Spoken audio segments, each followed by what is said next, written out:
Hi friends, చిన్న చిన్న పొరపాట్లే పెద్ద ప్రమాదాలను మరియు భారీ నష్టాలను కలిగజేస్తుంటాయి. స్కై డైవింగ్ ఇది చాలా ప్రమాదంతో కూడుకున్న ఒక అడ్వెంచర్ స్పోర్ట్.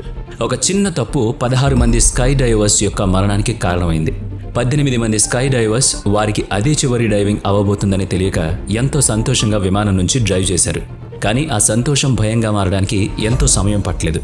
అందులో ఉన్న ప్రతి ఒక్కరికి చాలా అనుభవం ఉన్నప్పటికీ ఆ సమయంలో వారి అనుభవం మరియు నైపుణ్యం వారి ప్రాణాలను కాపాడలేకపోయాయి. ఈ ప్రమాదంలో 16 మంది స్కై డైవర్స్ మరణించారు మరియు 2 ప్రాణాలతో బయటపడగలిగారు. ఆ 2 స్కై డైవర్స్ జరిగిన ప్రమాదం గురించి చెప్పినప్పుడు అందరికీ రోమాలు నెక్కబొడిచాయి. దీనికి సంబంధించిన పూర్తి వివరాల్లోకి వెళదాం.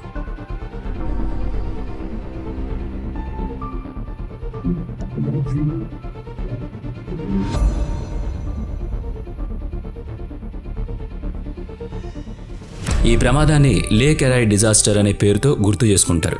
అమెరికా దేశంలోని లేక్ ఎరై నార్త్ అమెరికాలోనే 4వ అతిపెద్ద మరియు ప్రపంచవ్యాప్తంగా 11వ అతిపెద్ద సరస్సు. ఈ లేక్ ఎరైకి సౌత్కు 13 కిలోమీటర్ల దూరంలో ఆర్ట్నర్ ఎయిర్పోర్ట్ అనే ఒక చిన్న ఎయిర్ఫీల్డ్ ఉంది. 27 ఆగస్టు 1967న 30 మంది స్కై డైవర్స్ ఈ ప్రాంతానికి చేరుకున్నారు. అంతమంది వెళ్లడానికి కారణం ఆ రోజు వాళ్ళకి ఫ్రీ ఫ్లైట్ ప్రకటించడం. 2వ ప్రపంచ యుద్ధంలో ఉపయోగించిన B-25 బాంబర్ ప్లేన్ను ఒక ప్రైవేట్ కంపెనీ కొనుగోలు చేసి దాన్ని మాడిఫై చేసింది. వాళ్ళ ప్రమోషన్ కోసం ఈ స్కై డైవర్స్కు ఉచిత ప్రయాణాన్ని అనౌన్స్ చేయడం జరిగింది. అంతమంది స్కై డైవర్స్ ప్రయాణించడానికి ఆ విమానం యొక్క సామర్థ్యం సరిపోదు. అందుకోసమై పైలట్ కేవలం 20 మందిని మాత్రమే సెలెక్ట్ చేయడం జరిగింది. డైవర్స్ యొక్క అనుభవం మరియు స్కిల్స్ను ప్రాధాన్యం చేసుకుని వారిని సెలెక్ట్ చేశారు. సెలెక్ట్ కాని 10 మంది డైవర్స్ చాలా బాధపడ్డారు, కానీ వారి ప్రాణాలు కాపాడబడ్డాయని వారికి తెలియదు. B-25 బాంబర్ ప్లేన్ ఎయిర్పోర్ట్ నుంచి టేక్ ఆఫ్ అయి చుట్టూ తిరుగుతూ 20,000 ఫీట్ల ఎత్తుకు చేరుకోవాలన్నది ప్లాన్. అదే ఎత్తులో ప్రయాణించి ఈ ఎయిర్పోర్ట్కి వచ్చిన తర్వాత 18 మంది డైవర్స్ను డ్రాప్ చేస్తారు. దాని తర్వాత మరింత ఎత్తుకు వెళ్ళి అంటే 30,000 ఫీట్లు ఎత్తు చేరుకున్న తర్వాత చివరి 2 డైవర్స్ జంప్ చేస్తారు. ఈ డైవర్స్ పారాషూట్ సాయంతో ఆర్టనర్ ఎయిర్పోర్ట్లో ల్యాండ్ కావాలి. బ్యాడ్ వెదర్ కారణంగా ఉదయం విమానం టేక్ ఆఫ్ కాలేదు, కానీ అదే రోజు మధ్యాహ్నం 3 గంటలకు టేక్ ఆఫ్ అయింది. వీరికి ఫ్రీ ఫ్లైట్ దొరకడం మరియు బాంబర్ ప్లేన్లో నుంచి డైవింగ్ చేయడం వీరికి మొదటిసారి కావడంతో ప్లేన్లో కూర్చున్న డైవర్స్ చాలా ఎక్సైట్మెంట్తో మరియు సంతోషంగా ఉన్నారు. B-25 ప్లేన్ టేక్ ఆఫ్ అయిన తర్వాత సీజన్ 180 అనే చిన్న ప్లేన్ కూడా ఆ ఎయిర్పోర్ట్ నుంచి టేక్ ఆఫ్ అయింది. 12,000 ఫీట్ల వద్దకు చేరుకొని స్కై డైవర్స్ యొక్క సాహసాన్ని చిత్రీకరించడం ఈ సీజన్ 180 ప్లేన్ యొక్క పని. B-25 ప్లేన్ స్పైరల్గా తిరుగుతూ పైకి ప్రయాణిస్తుంది. బ్యాడ్ వెదర్ కారణంగా 2 విమానాల పైలట్స్ ఎయిర్ ట్రాకింగ్ కంట్రోల్ టవర్ని కనెక్ట్ అయి ఉన్నారు. వీరు పైలట్స్కి వారు ఉన్న లొకేషన్ని చెబుతున్నారు. 1 గంట ప్రయాణం తర్వాత B-25 bomber plane 20,000 feet altitude చేరుకుంది. పైలట్ తమ లొకేషన్ని తెలుసుకోవడానికి కంట్రోల్ టవర్ని అప్రోచ్ అయ్యాడు. ఆ సమయంలో GPS టెక్నాలజీ లేదు. బ్యాడ్ వెదర్ ఉన్నప్పుడు పైలట్స్ కంట్రోల్ టవర్స్ యొక్క సహాయాన్ని పొందుతూ ఉండేవాళ్ళు. కంట్రోల్ టవర్ B-25 పైలట్కి వారి ప్లాన్ ఎయిర్పోర్ట్ నుంచి 9 కిలోమీటర్ల దూరంలో ఉందని సమాచారం ఇచ్చింది. ఈ ఇన్ఫర్మేషన్ ఆధారంగా B-25 యొక్క లొకేషన్ మ్యాప్లో ఈ విధంగా ఉంది. వాళ్ళు డ్రాప్ జోన్కి చాలా దగ్గరకు వచ్చారు. సరిగ్గా 1 నిమిషం తర్వాత సీజన్ పైలట్ కూడా B-25 ప్లేన్ నుంచి తన ప్లేన్ ఎంత దూరంలో ఉందో తెలుసుకోవడానికి ఎయిర్ కంట్రోలింగ్ టవర్కి అప్రోచ్ అయ్యాడు. బ్యాడ్ వెదర్ కారణంగా సీజన్ పైలట్కు B-25 విమానం కనిపించడం లేదు. ఎయిర్ కంట్రోల్ అధికారి B-25 ప్లేన్ కంటే 9 కిలోమీటర్ దూరంలో ఉన్నారని సీజన్ పైలట్కు చెప్పడం జరిగింది. ఒకవేళ మనం మ్యాప్లో చూసినట్లయితే ఎయిర్పోర్ట్ నుంచి B-25 9 కిలోమీటర్ల దూరంలో, B-25 నుంచి సీజన్ 9 కిలోమీటర్ల దూరంలో, అంటే ఎయిర్పోర్ట్ నుంచి సీజన్ ప్లేన్ 18 కిలోమీటర్స్ దూరంలో ఉన్నట్లు మనకు తెలుస్తుంది.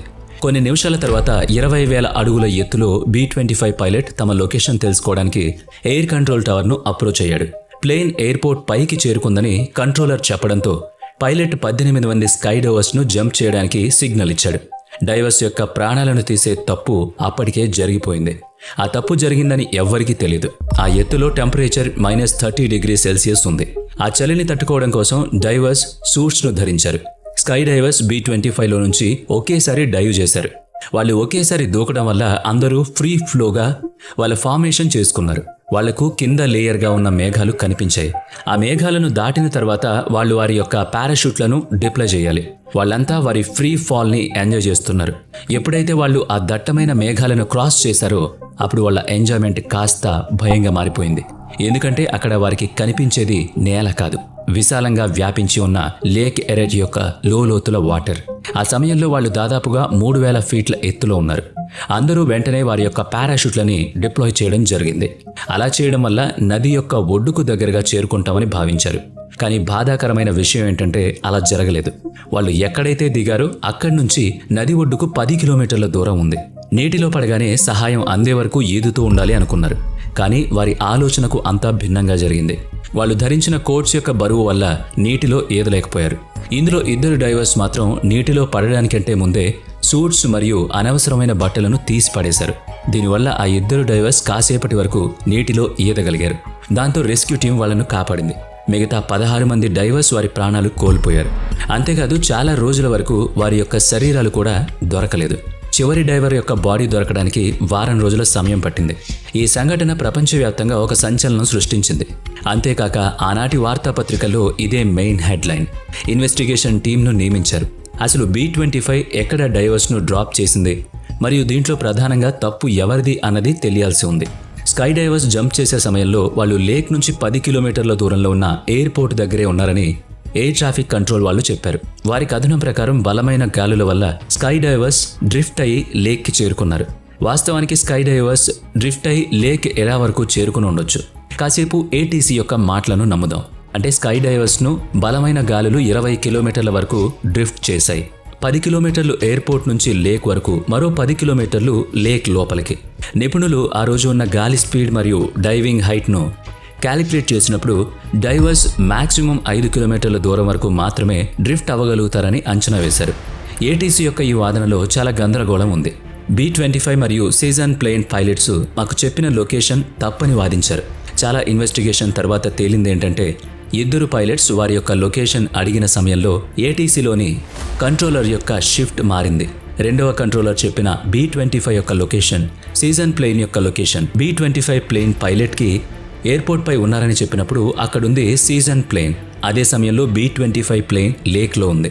అంతేకాకుండా పైలట్స్ మరియు డైవర్స్ ఏవియేషన్ చట్టాలకు విరుద్ధంగా టార్గెట్ని చూడకుండానే డైవ్ చేయడం జరిగింది. చాలామంది స్కై డైవర్స్ ఈ 16 మంది జ్ఞాపకార్థం కావాలని ఫ్లోటింగ్ ఎక్విప్మెంట్ని ధరించి లేక్ ఎరానాపై ల్యాండ్ అయ్యేవాళ్ళు. 1972లో కోర్టు ఫెడరల్ ఏవియేషన్ అథారిటీని ఈ 16 మంది స్కై డైవర్స్ మరణానికి కారకులుగా నిర్ణయించింది మరియు B-25 పైలట్ యొక్క లైసెన్స్ని జీవితకాలం పాటు రద్దు చేసింది. అంతేకాకుండా అప్పటి నుంచి స్కై డైవర్స్ నీటి నుంచి 50 మీటర్ల దూరం తర్వాతే డైవ్ చేయాలనే నియమాన్ని అమలు చేసింది.